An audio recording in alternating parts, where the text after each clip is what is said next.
5 seconds. Start. தலைவர் அவர்களே, ஊராட்சி நிர்வாகம் கிராம வளர்ச்சி பற்றிய விவாதத்தில் பேச வாய்ப்பளித்தமைக்கு எனது நன்றியை தெரிவித்துக் கொள்கிறேன். மக்களாட்சியின் ஆணிவேராக விளங்குவது ஊராட்சிகள் என்பதை அனைவரும் அறிவார்கள். நாட்டுப்புறத்திலே வீடும் வயலுமாக இருந்து வாழ்க்கை நடத்துகிறவர்களுக்கு நிர்வாகம் தெரியுமா என்ற கேள்வி ஒரு காலத்தில் மேட்டுக்குடியினரால் கேட்கப்பட்டது. அன்றைக்கு பாரத பிரதமராக இருந்த நேருஜி அவர்கள் நடக்க பழகும்போது குழந்தைகள் தவறி விழுவது இயற்கைதான், அவர்களை தூக்கி நிறுத்தி மறுபடியும் நடக்க விட்டால்தான் நடைப்பழக்கம் வரும் என்று அழகாக பதில் சொன்னார். தவறு செய்தால்தான் அதை திருத்திக் கொள்ள வாய்ப்பும் அனுபவமும் ஏற்படும் என்ற கருத்திலே அன்றைக்கு சொல்லப்பட்டது. இன்றைய நிலையில் ஊராட்சிகளில் படித்த நிர்வாக திறமை உள்ள இளைஞர்கள் பொறுப்பேற்று நடத்தி வருகிறார்கள் என்பதை தெரிவித்துக் கொள்கிறேன். அரசாங்கம் சமுதாய வளர்ச்சி திட்டங்களை ஊராட்சிகள் மூலமாக செயல்படுத்தி வருகிறது. இன்றைக்கு மத்திய ஆட்சியானாலும் மாநில அரசாக இருந்தாலும் நிறைவேற்றுகிற திட்டங்களின் பலன் அனைத்து மக்களுக்கும் போய் சேர வேண்டுமென்று சொல்கிறார்கள். நடைமுறையில் அந்த நிலைமை இருக்கிறதா என்பதை நாம் சிந்திக்க வேண்டுமென்று கேட்டுக்கொள்கிறேன். விவசாயிகளுக்கு இலவசமாக மின்சாரம் வழங்கப்படுகிறது. அதே நேரம் உரம், பூச்சி மருந்துகளின் விலை ஏறிவிடுகிறது. உற்பத்தி செய்கிற விளைபொருள்களுக்கு உரிய விலை கிடைப்பதில்லை. அதனால் அவர்களது வாழ்க்கை தரமும் உயரவில்லை.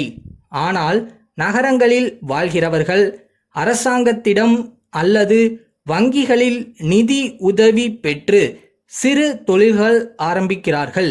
நாளடைவில் வசதி வாய்ப்புகளை பெற முடிகிறது. கிராமங்களில் நிலத்தோடும் நீரோடும் போராடும் விவசாயிகளுக்கு அதுபோல வாய்ப்பு கிடைப்பதில்லை. வளர்ந்து வருகிற விஞ்ஞான சாதனைகள் கிராமங்களுக்கு எட்டுவதில்லை. பழைய முறையிலேயே விவசாயம் செய்கிறார்கள். விளை நிலங்கள் வீட்டு மனைகளாக மாறி வருகின்றன. எனவே இன்றைக்கு விவசாயம் லாபகரமாக இல்லை என்பதை வலியுறுத்தி கூற விரும்புகிறேன்.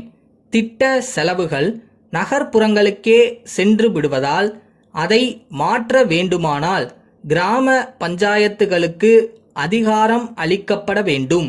அதிகாரம் மட்டும் போதாது, அதை பயன்படுத்தி சமுதாய வளர்ச்சி பணிகளை நிறைவேற்ற போதுமான நிதி வசதியும் அளிக்கப்பட வேண்டும். முக்கியமாக ஒரு ஆண்டில் பாதி நேரம் வேலை இல்லாமல் இருக்கும் விவசாய தொழிலாளர்களுக்கு இலவசமாக வேட்டி சேலை வழங்குவது மட்டும் போதாது. அவர்கள் பிழைப்பதற்கு தேவையான சிறு தொழில்கள் அறிமுகம் செய்யப்பட வேண்டும்.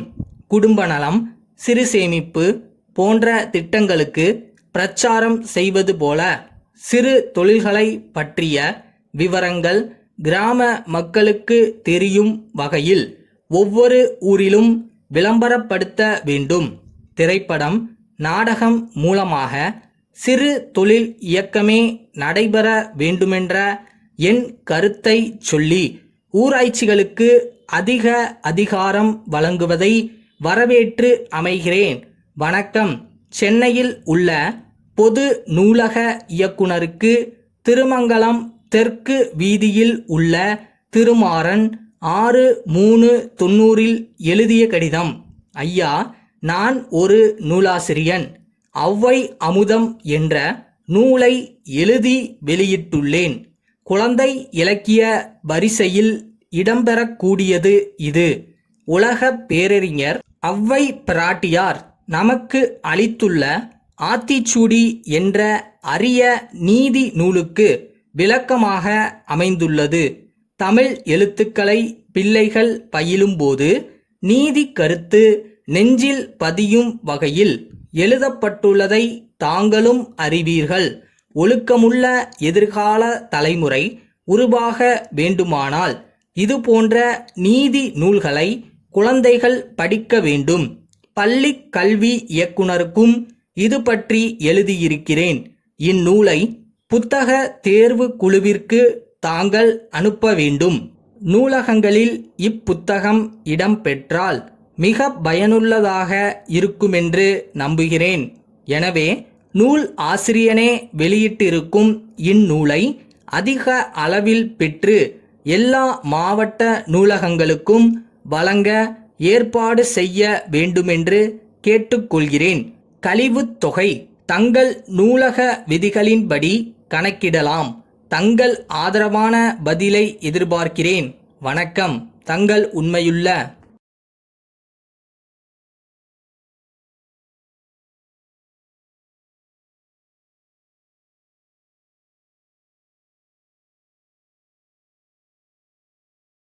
யாருமே நம்பலைனாலும் நாம நம்மளை நம்பணும்.